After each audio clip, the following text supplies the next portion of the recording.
So I've been on YouTube off and on since 2012 and taken part in many of these debates, right?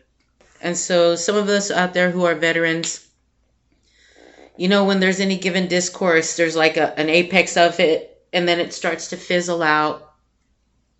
And I kind of see this starting to happen with this thought experiment that a lot of the women on YouTube are participating in. Would you rather find yourself in the forest with a bear or a man you don't know? And the Brodog misogynists are very upset that most women have chosen the bear, as have I. This is just a cigarette. Don't smoke cigarettes, ladies. And so, they're going back and forth, and they come back, and some of them think they've hit this real good talking point now. Man, they deliver it with such snark.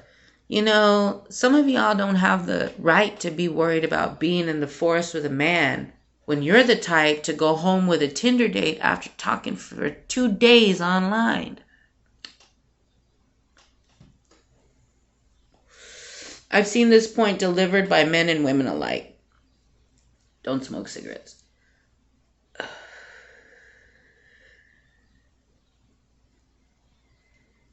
And I can't help but smile because I love this talking point.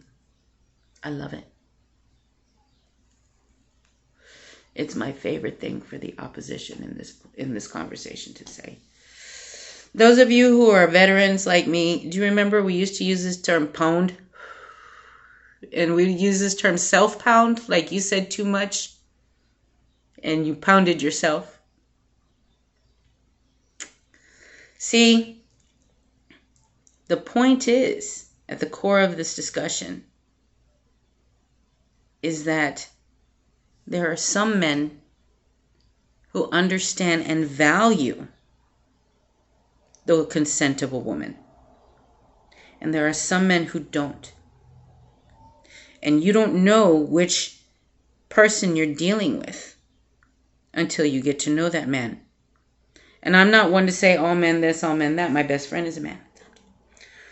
But even he would probably say the same. He's my best friend. I feel I can say that, at least that much. One of my favorite political philosophers is Hannah Arendt. And she studied World War II and its aftermath, particularly the rhetoric, particularly how you could persuade mass populations of people to do horrendous things, right? She came up with one theory, the banality of evil, which explains a lot of that. And she also posited this other thought, right? Concerning rhetoric. Language is not just what language says. Language is also what language does.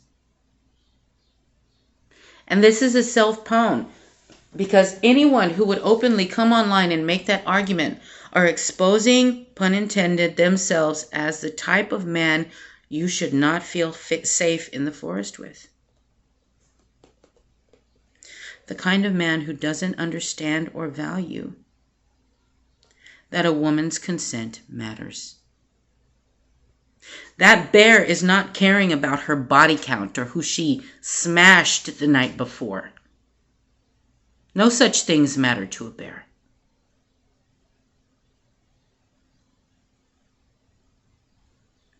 I hope, because I don't feel the need to debate those type of people. You have to recognize when you're only dealing with the type of people who will never change their mind and just call it a victory and turn your back on the conversation. So I feel no need to keep going back and forth with those kind of people. My wish for them is that any woman who considers dating them in the future, or anyone who might be relevant in their life in the future, gets to see them make that point online. And if you feel any sense of anxiety or you should, then you know what you're saying is fucked up.